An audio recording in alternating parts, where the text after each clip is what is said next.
ఓం గంగణపతే నమ ఐం సరస్వత్యై నమ శివాయ గురవే నమ జయ గురు దత్తాత్రేయాయ నమ ఆపదారభత్తారం దాతారం సర్వసంపదాం లోకాభిరామం శ్రీరామం భూయో భుజన్మామ్యం శ్రీరామ రామ రామేతి రవి రమే మనోరమే సహస్రనామ తత్తుల్యం రామనామ వరాన శ్రీమాత్రే నమో నమః జయ గురు దత్తాత్రేయాయ నమ ఓం నమో భగవతే మేధాదక్షిణామూర్తే అహ్యం మేధాం ప్రజ్ఞాం ప్రయచ్చ స్వాహ శ్రీమాత్రే నమో నమ మాతృభ్యో పితృభ్యో ఋషిభ్యో గురుభ్యో నమో నమ యూట్యూబ్ ప్రేక్షకులందరికీ కూడా నమస్కారం అండి. ప్రధానంగా నేనంతా కూడా జ్యోతి సిద్ధాంతిని. నా పేరు పాలపర్తి గురునాథ్ శర్మ. ఈ యొక్క మాస ఫలితాల్లో భాగంగా జూలై నెల మాస ఫలితాల్లో భాగంగా ప్రతినిత్యం కూడా అందరికి కూడా ఈ యొక్క శనీశ్వరుడి యొక్క ఫలితాలంతా కూడా ఈ యొక్క దోషం నుంచి బయటపడడానికి శనీశ్వరుడు ప్రధానంగా కర్మఫలదాతగా ఉంటారు కావున కర్మఫలదాత అనుగ్రహం కోసం ఎటువంటి పరిష్కారాలు ఆచరించాలి, శనీశ్వర దోష నివారణార్థం అంతా కూడా ఏలినాటి శని ప్రభావం కానీ, అర్ధాష్టమ శని ప్రభావం కానీ, అష్టమ శని ప్రభావం కానీ ఏ రాశుల వాళ్ళకంతా కూడా ఈ యొక్క దోష నివారణార్థానికంతా కూడా ఎటువంటి దానాలు చేసుకుంటే కనుక శీఘ్రంగా శనీశ్వర దోష నివారణ చేసుకుంటే కనుక అఖండమైన పుణ్య ఫలితాలు కలుగుతాయి, అఖండమైన రాజయోగం సిద్ధిస్తుంది. ప్రధానంగా శనీశ్వరుడు అంతా కూడా కర్మ ఫలదాతగా చెప్పడం జరుగుతుంది. అఖండమైన పుణ్యాన్ని ప్రసాదించే గ్రహంగా, పాప కర్మని నివారించే గ్రహంగా చెప్పడం జరుగుతుంది. మన ప్రధానంగా మానవులకంతా కూడా ఈ యొక్క దైవ ఆగామి సూచిత సంచిత ప్రారబ్ధ కర్మలు అన్ని కర్మలు అనేది ఉంటాయి అన్నమాట. ఆది దైవిక, ఆది భౌతిక, ఆధ్యాత్మిక అనే కర్మలు అనేది పుణ్య పాప కర్మలు అనేది సహజంగా చేస్తూ ఉంటారు. పూర్వజన్మ ఇతిహాసం ప్రకారం జన్మ జన్మాంతరీషు మహాపాతక దోష నివారణార్థం ఎప్పుడైనా కానీ ఎన్ని జన్మలు ఎత్తున్నా కానీ అటువంటి జన్మల నుంచి ఈ యొక్క దుర్దోషాన్ని నుంచి బయటపడ్డా ఈ విధంగా జ్యోతిష పరిభాషలో అంతా కూడా చెప్తుంటారు. జ్యోతిష విధానంలో అంతా కూడా ప్రధానంగా శనీశ్వరుడు కర్మఫలదాతగా ప్రతి ఒక్క జీవి చేసే యొక్క కర్మశేషాన్ని అనుభవించే విధంగా చేస్తూ, మరియు ఆ పాపకర్మ అంతా కూడా స్వల్పమైన దోషం నుంచి అంతా కూడా బయటపడే విధంగా, స్వల్పమైన ఈ యొక్క దుఃఖం నుంచి బయటపడే విధంగా అనుభవించే విధంగా చేస్తూ, సకల గ్రహ దోష నివారణ అయ్యే విధంగా, సకల పాపాల నుంచి బయటపడే విధంగా ఈ యొక్క అఖండ పుణ్యాన్ని ప్రసాదించే గ్రహంగా చెప్పడం జరుగుతుంది. రాజయోగం ఇచ్చే గ్రహంగా చెప్పడం జరుగుతుంది. విపరీత రాజయోగాన్ని ఇచ్చే గ్రహంగా చెప్తుంది. ప్రధానంగా చూసుకుంటే శనీశ్వరుడు అంతా కూడా ఛాయామార్తాండ సంభూతుడు, సాక్షాత్ సవిత్ర సూర్యనారాయణ స్వామి యొక్క పుత్రుడు కావున, ఛాయామార్తాండ సంభూతుడు కావున అఖండ పుణ్యప్రదాయమైన గ్రహంగా చెప్పడం జరుగుతుంది. కర్మ ఫలదాతమైన గ్రహంగా చెప్పడం జరుగుతుంది. ప్రధానంగా ఉండే ఈ యొక్క న్యాయ నిర్ణేతగా ఉండే గ్రహంగా చెప్పడం జరుగుతుంది. ఎటువంటి ఆయుష్ కారకుడు, ఆయు కారకుడుగా చెప్పడం జరుగుతుంది. ప్రధానంగా చూసుకుంటే శనీశ్వరుడు అంతా కూడా ఈ యొక్క నల్ల నువ్వులని దానం చేసుకోవడం వల్ల, వారి వారి కర్మల నుంచి బయటపడ్డానికి కానీ, ఈద వాళ్ళకి అన్నదానం చేయడం వల్ల అఖండమైన పుణ్యప్రదాయమైన గ్రహంగా మారుతూ ఉంటారు. ప్రధానంగా ఎవరైతే ప్రతినిత్యం కూడా భగవత్ ఆరాధన చేస్తూ ఉంటారో, భగవంతుడి యొక్క ఆరాధన చేయడం వల్ల విపరీతమైన పుణ్య ఫలితాలతోటి, అఖండమైన పుణ్య ఫలితాలతోటి విపరీత రాజయోగాన్ని ఇచ్చే గ్రహంగా చెప్పడం జరుగుతుంది. ప్రతినిత్యం కూడా ఎవరైతే కనుక జగన్మాత అనుగ్రహం కోసం అని చెప్పేసి జగన్మాత ప్రీతికరంగా శ్రీమాత్రే నమః అనే నామాన్ని కానీ, ప్రధానంగా అమ్మవారికి ప్రీతికరంగా ఈ యొక్క ఎటువంటి స్తోత్రాన్ని అయినా కానీ చదువుకున్నా కానీ, ఖడ్గమాల స్తోత్రాన్ని చదువుకున్నా కానీ సకల గ్రహ దోష నివారణ జరగడానికి, ప్రధానంగా శనీశ్వర దోష నివారణ జరగడానికి ఆస్కారం ఉంటుంది. ప్రధానంగా వారాహీదేవి ఆరాధన చేయడం వల్ల కూడా సర్వశత్రు సంహారిణి స్వరూపిణి అంతా కూడా ఇచ్ఛాశక్తి, క్రియాశక్తి, జ్ఞానశక్తి స్వరూపిణి అయిన జగన్మాత అంతా కూడా సర్వశత్రు బాధల నుంచి బయటపడే విధంగా అనుగ్రహించే దేవత. ప్రధానంగా శత్రు భయాల నుంచి, భీతి నుంచి బయటపడే దేవతగా ఉన్న ఈ యొక్క జగన్మాత అంతా కూడా అనుగ్రహం వల్ల సకల శుభాలు కలగాలని చెప్పేసి ప్రతినిత్యం కూడా వారాహిదేవి ఆరాధన చేసుకోవడం వల్ల, ప్రధానంగా ఎవరైతే కనుక కాలభైరవ స్వామి ఆరాధన చేసుకుంటారో, కాలభైరవ స్వామి దేవాలయంలో ఈ యొక్క కాలభైరవ స్వామికి ప్రీతికరంగా భస్మాభిషేకము, ఫలాభిషేకం చేయించుకోవడం, నారికల జలంతో అభిషేకం చేసుకోవడం వల్ల ఏలినాటి శని ప్రభావం నుంచి బయటపడతారు. కొన్ని రాశుల వాళ్ళకి ఈ యొక్క విశ్వసన సంవత్సరాలు అంతా కూడా ఏలినాటి శని ప్రభావం ఉన్నది. ఈ యొక్క కొన్ని రాశుల వాళ్ళకైతే అర్ధాష్టమ శని ప్రభావం కానీ, కొన్ని రాశి వాళ్ళకైతే కనుక అష్టమ శని ప్రభావం అనేది ఉన్నది. కావున ఈ యొక్క శనీశ్వర వీక్షణ అంతా కూడా ఈ రాశి మీద పడతా ఉంది. వీక్షణ గ్రహాల యొక్క దృష్టి కలయిక అంతా కూడా ఎటువంటి ప్రభావం చూపిస్తుంది. జూలై నెల మాస ఫలితాల్లో భాగంగా మేషాది ద్వాదశ రాశుల వాళ్ళకి ఎటువంటి పుణ్య కార్యక్రమాలు, పుణ్య యజ్ఞాది కార్యక్రమాలు చేసుకోవడం వల్ల, నవగ్రహ శాంతి పూజలు కానీ, ఈ యొక్క కాలభైరవ శాంతి యజ్ఞాధికరతలు ఆచరించుకోవడం వల్ల, రాజశ్యామల యజ్ఞాధికరతలు ఆచరించుకోవడం వల్ల, వారాహిదేవి హోమాది కార్యక్రమాలు ఆచరించుకోవడం వల్ల, హనుమత్ మూలమంత్ర విధానంగా, మన్యసూక్త విధానంగా హోమాది కార్యక్రమాలు ఆచరించుకోవడం వల్ల అఖండమైన పుణ్యప్రాప్తితోటి రాజయోగం సిద్ధించడానికి శనీశ్వర అనుగ్రహం కట్టుకుని ఎటువంటి పూజలంతా కూడా ఆచరించాలి, ఎటువంటి దానాలు చేసుకోవాలి. ప్రధానంగా శనీశ్వరుడి యొక్క ఈ యొక్క వీక్షణ నుంచి, ప్రధానంగా శనీశ్వరుడు యొక్క అనుగ్రహం కోసం ఎటువంటి దానాలు ఆచరించుకోవడం వల్ల శుభ ఫలితాలు పొందుతారు. ప్రధానంగా చూసుకుందాం, ప్రధానంగా మేషాది ద్వాదశ వారికి ఈ యొక్క జూలై నెల మాస ఫలితాల్లో భాగంగా శనీశ్వరుడు అనుగ్రహం కోసం ఎటువంటి పరిష్కారాలు, ఎటువంటి రెమెడీస్ అంతా కూడా పాటించాలి. ప్రధానంగా చూసుకుంటే ప్రధానంగా ఈ యొక్క గోచారరీత్యా గ్రహాల యొక్క స్థితి, గతి, కలయిక, వీక్షణ అంతా కూడా ఏ రకంగా అంతా కూడా ఈ యొక్క జూలై నెల మాస ఫలితాల్లో అంతా కూడా అన్వయం చేసుకోవాలి అనేది చూసుకున్నాం. ప్రధానంగా చూసుకుంటే ప్రతినిత్యం కూడా శ్రీరామ జై రామ జై జై రామ రామ నామని అందరూ కూడా జపించడం వల్ల, ప్రధానంగా శ్రీరామచంద్రుడు అనుగ్రహం వల్ల సకల గ్రహదోష నివారణ జరుగుతుంది. ప్రతినిత్యం కూడా 108 సార్లు కానీ 1008 సార్లు కానీ ప్రతినిత్యం కూడా శ్రీరామ శ్రీరామ శ్రీరామ నామాన్ని ప్రతినిత్యం కూడా జపం చేసుకోవడం వల్ల అఖండమైన పుణ్యప్రాప్తి కలుగుతుంది. కోటి యజ్ఞాల పుణ్యప్రాప్తి కలుగుతుంది. సర్వగ్రహ దోష నివారణ జరుగుతుంది. కావున అందరికి కూడా శ్రీరామ మంత్ర విశేషాలు అంతా కూడా చెప్తున్నాం. ప్రధానంగా ఈ యొక్క శ్రీరాముడి యొక్క నామస్మరణ మాత్రం చేతిని అఖండమైన పుణ్యప్రాప్తి లభిస్తూ ఉంటుంది. ఎవరైతే కనుక శ్రీరామన్ జపాన్నంతా కూడా ఆచరించుకుంటారో కోటి యజ్ఞాల పుణ్య ఫలితం లభిస్తూ ఉంటుంది. కావున అందరికి కూడా ఈ పరిష్కారం చెప్పడం జరుగుతుంది. ప్రధానంగా శ్రీరామచంద్రస్వామి దేవాలయంలో, సీతారామ దేవాలయంలో అంతా కూడా తులసిమాలను సమర్పించడం వల్ల విశేషమైన పుణ్యప్రాప్తి లభిస్తుంది.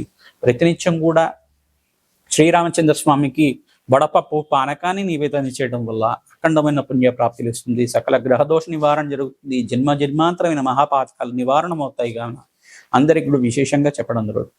వృక్ష శాస్త్రంలో భాగంగా ప్రధానంగా రావి చెట్టుని అంతా కూడా ఈ యొక్క దేవతా స్వరూపంగా, బ్రహ్మ విష్ణు మహేశ్వర స్వరూపంగా చెప్పడం జరుగుతుంది. ఎవరైతే కనుక రావి చెట్టు, వేప చెట్టు ఉన్న ప్రాంతంలో అంతా కూడా నవగ్రహాలకి దోష నివారణార్థం అంతా కూడా ప్రతినిత్యం కూడా రావి చెట్టుకంతా కూడా ప్రదక్షిణాలు చేసుకోవడం వల్ల ఆ రావి చెట్టు, వేప చెట్టు ఉండే దగ్గర నాగేంద్ర స్వామి కూడా ఉంటే కనుక విశేషంగా సంతాన అభివృద్ధి కలగడానికి, సంతాన ప్రాప్తి కలగడానికి ఆస్కారం ఉంటుంది.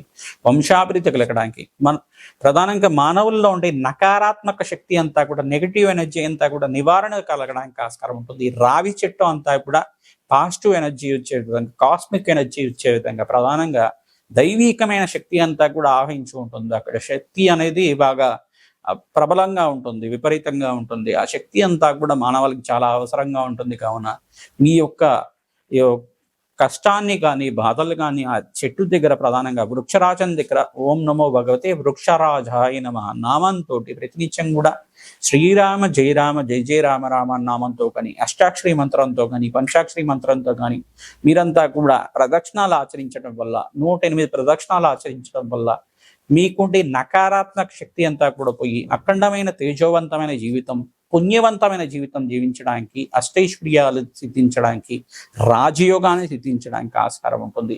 ప్రతినిత్యం కూడా మేము చెప్పే పరిష్కారాలంతా కూడా ఆచరించండి. మీ జన్మ జాతకమే ప్రధానమైన జాతకంగా ఉంటుంది. కావున మీ జన్మ జాతకంలో ఈ యొక్క ఏలినాటి శని ప్రభావం ఉన్న, అష్టాదశ శని ప్రభావం ఉన్న, అర్ధాష్టమి శని ప్రభావం ఉన్న జప హోమాది కార్యక్రమాలు, దానాది కార్యక్రమాలు చేసుకోవడం వల్ల అఖండమైన పుణ్యప్రాప్తితోటి వంశాభివృద్ధి కలుగుతుంది.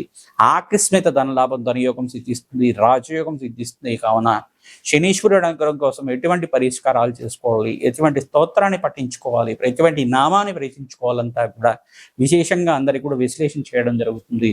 మీరంతా కూడా పాటించి జగన్మాత అనుగ్రహం అంతా కూడా పొందుతారని చెప్పేసి ప్రధానంగా జూలై నెల మాస ఫలితాల్లో భాగంగా మీకంతా కూడా ఎటువంటి పరిష్కారాలు ఆచరించాలి. ఏల్నాటి శని ప్రభావంలో 3వ దశలో ఉన్నారు. కావున మీరంతా కూడా శనీశ్వర గ్రహ ప్రీతికరంగా జప హోమాది కార్యక్రమాలు ఆచరించుకోవడం, శనీశ్వర గ్రహ ప్రీతికరంగా తైలాభిషేకాన్ని ఆచరించుకోవడం, తిలలను దానం చేయడం, నల్ల నూనె బ్రాహ్మణోత్వం కంతా కూడా మమ జాతకరీత్యా గోచారీత్యా స్థితా శనీశ్వర గ్రహ దోష నివారణ సిద్ధ్యర్థం బ్రాహ్మణానాం మమ దేవానాం సాక్షాత్ నారాయణ స్వరూపాయ మహావిష్ణు స్వరూపాయ బ్రాహ్మణాయ అని చెప్పేసి ఈ యొక్క శనీశ్వర గ్రహదోష నివారణార్థం తిలదానాంచ కరిష్యేత్ అనే సంకల్పంతో అఖండ అష్టైశ్వర్య ప్రాప్త్యర్థం మనోవాంచ మనోరథ సిద్ధ్యర్థం అనే సంకల్పంతో నల్ల నువ్వుల్ని వత్సరహితంగా మామిడి పళ్ళతో సహితంగా దక్షిణ సహితంగా అంతా కూడా బ్రాహ్మణకు దానం చేయడం వల్ల సకల గ్రహదోష నివారణ చేయడానికి ఆస్కారం ఉంటుంది. జన్మత మీకు అంతా కూడా జన్మజాతకంలో శనీశ్వరుడు దోషకారిగా ఉంటే ఆ దోషాలు పోతాయి. ఇక్కడ గోచారీత్యా కూడా శనీశ్వరుడు దోషకారిగా ఉంటాయి కూడా ఈ యొక్క దోషాలు కూడా పోతాయి, దుర్దోషాలు ఏమన్నా కూడా పోతాయి. కావున ఈ యొక్క దోషాల నివారణార్థం అంతా కూడా జప హోమాది కార్యక్రమాలు ఆచరించుకోవడం. ప్రధానంగా బృహస్పతి అంతా కూడా యోగకారంగా ఉన్నాడు. ఇక్కడ శుక్రుడికి, బృహస్పతికి మరియు శనీశ్వరుడికి, బుధుడికి అంతా కూడా విశేషంగా జప హోమాది కార్యక్రమాలు. రాహు కూడా రాశిలో రాహు అంతా కూడా సంచారం చేస్తున్నారు. కావున జగన్మాత మూలమంత్రంతో అంతా కూడా జప హోమాది కార్యక్రమాలు ఆచరించుకోవడం శ్రేష్టమైన జీవితం జీవించడానికి ఆస్కారం ఉంటుంది. ఖడ్గమాల స్తోత్రాన్ని నిత్యం కూడా పఠించండి. చండీ హోమాది కార్యక్రమాలు ఆచరించండి. తద్వారా రాజ్యయోగం సిద్ధిస్తుంది. ఈ యొక్క పంచమస్త గురుయోగం వల్ల మీకంతా కూడా అధికమైన లాభాలు గణించడానికి, వ్యాపారంలో మార్పులు కలగడానికి ఆస్కారం ఉంటుంది. విదేశంలో స్థిరత్వం కలగడానికి ఆస్కారం ఉంటుంది. శ్రమతో కూడిన సంపాదన ఉంటుంది. తద్వారా మీకంతా కూడా రాజయోగం సిద్ధిస్తుంది. కావున ఏలినాటి శని ప్రభావం నుంచి బయటపడడానికి మీరంతా కూడా పుణ్య కార్యక్రమాలు ఆచరించండి. బీదవాళ్ళకు అన్నదానం చేయండి. గోమాత సేవని ఆచరించండి.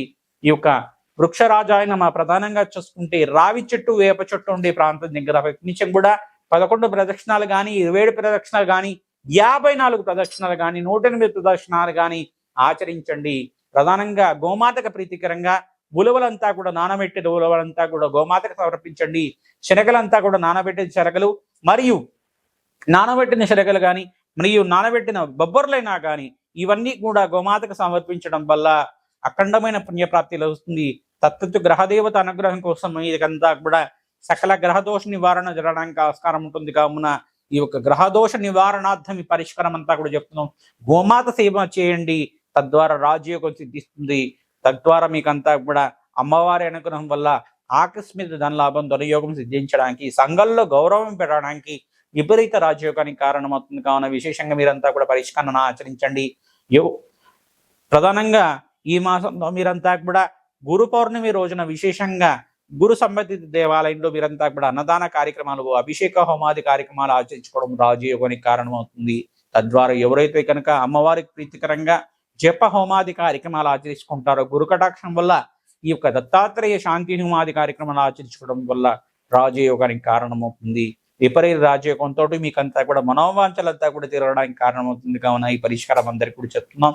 శ్రీమాత్రే నమః. విశ్వాసన సంవత్సరంలో జూలై మాసంలో అంతా కూడా ప్రధానంగా జూలై మాసంలో ఈ యొక్క గురువారం రోజున పౌర్ణమి సంభవిస్తుంది. ప్రధానంగా చూసుకుంటే పౌర్ణమి వేళల్లో అంతా కూడా ప్రధానంగా ఈ యొక్క కాలభైరవ స్వామివారి దేవాలయంలో కానీ, గురు సంబంధిత దేవాలయంలో ప్రధానంగా దత్తాత్రేయ స్వామివారి దేవాలయంలో శివారాధనలో భాగంగా ప్రధానంగా ఈ యొక్క అన్నదాన కార్యక్రమాలు ఆచరించడం కానీ, జప హోమాది కార్యక్రమాలు, దత్తాత్రేయ హోమాది కార్యక్రమాలు ఆచరించుకోవడం వల్ల, మేధా దక్షిణామూర్తి మూలమంత్ర రహితంగా జప హోమాది కార్యక్రమాలు ఆచరించుకోవడం వల్ల గురు కటాక్షం లభిస్తుంది. ప్రధానంగా శనగల మాలంతా కూడా దత్తాత్రేయ స్వామి వారికి అలంకరణ చేయడం వల్ల రాజయోగం సిద్ధిస్తుంది. మీరంతా కూడా గురు పౌర్ణమి రోజున గురు సంబంధిత దేవాలయంలో మీరంతా కూడా వేదవ్యాస మహాముని యొక్క చరిత్రని పారాయణం చేసుకోవడం. ప్రధానంగా వ్యాస పౌర్ణమి అంటారు దీన్నంతా కూడా. వ్యాస పౌర్ణమి రోజున ఈ యొక్క సప్త ఋషుడి యొక్క ఆరాధన, ప్రధానంగా వేదవ్యాసి ఆరాధన అంతా కూడా చేసుకోవడం. వేదవ్యాసుడు అంతా కూడా ఎటువంటి జీవన విధానాన్ని చూశారు. ప్రధానంగా ఆ జీవిత చరిత్ర అంతా కూడా చేసుకోవడం. ప్రధానంగా పరాశర మహర్షి యొక్క చరిత్ర వినడం కానీ ఇటువంటి పరిష్కారం అంతా కూడా చేసుకోవడం వల్ల రాజయోగం సిద్ధిస్తుంది. పరాశర మహర్షి యొక్క పుత్రుడు కావున ప్రధానంగా ఈ యొక్క ప్రధానంగా చూసుకుంటే ఈ యొక్క మత్స్యగంధి యొక్క చరిత్ర కానీ, ప్రధానంగా ద్వాపర యుగంలో జరిగిన ఘట్టం కానీ అంతా కూడా చరిత్ర పారాయణలాగా వింటూ ఉండండి. ప్రధానంగా చూసుకుంటే ఈ యొక్క కాశీరాజు చరిత్ర విశేషంగా చూసుకుంటే గంగాదేవి యొక్క చరిత్ర అంతా కూడా చూసుకుంటారు. అటువంటి చరిత్రలంతా కూడా పారాయణం చేసుకోవడం వల్ల, వేదవ్యాస మహాముని యొక్క చరిత్ర అంతా కూడా పారాయణం చేయడం వల్ల, యజ్ఞాది క్రతులు ఆచరించుకోవడం వల్ల, ఆ పుణ్య రోజుల్లో అంతా కూడా విశేషాన్ని అంతా కూడా పారాయణం చేయడం వల్ల గురు కటాక్షం లభిస్తుంది. దత్తాత్రేయ స్వామి వారి అనుగ్రహం అంతా కూడా శీఘ్రంగా లభిస్తుంది. వేదవ్యాస మహాముని అనుగ్రహం వల్ల మీకంతా కూడా కార్యసిద్ధి కలుగుతుంది. గురు కటాక్షం వల్ల అష్టేశ్వర యోగం సిద్ధిస్తుంది, మోక్ష మార్గం లభిస్తుంది. వేదవ్యాస మహాముని యొక్క చరిత్రని ఆచరించండి, ప్రవచనం లాగా వినండి. తద్వారా మీకంతా కూడా క్షేమంగా ఆనందమైన జీవితం జీవించడానికి ఆరోగ్యవంతమైన జీవితం దించడానికి కార్యసిద్ధి కలగడానికి ఆస్కారం ఉంటుంది. కావున విశేషమైన పుణ్య రోజుల్లో యజ్ఞాతి కర్తలు చేసుకోవడం, అన్నదానాన్ని చేయడం వల్ల, గురుకటాక్షం వల్ల, శనగలు దానం చేయడం వల్ల రాజయోగాన్ని సిద్ధిస్తుంది. బీదవాళ్ళకు కానీ మాడి పళ్ళను దానం చేయండి, ప్రధానంగా అరటి పళ్ళనైనా దానం చేయండి, గోమాత సేవ చేయండి, తద్వారా రాజయోగం సిద్ధిస్తుంది. నానబెట్టిన శనగలంతా కూడా గోమాతకు సమర్పించడం వల్ల విపరీత రాజ్యకంతో ధనప్రాప్తి కలగడానికి మేషాది ద్వాదశ రాశుల వాళ్ళకి యోగకరంగా ఉంటుంది. గురు పౌర్ణమి రోజున విశేషమైన ఈ యొక్క గురు కటాక్షం కోసం దత్తాత్రేయ చరిత్రని పారాయణం చేయండి, మంచి శుభ ఫలితాలు పొందుతారు. శ్రీమాత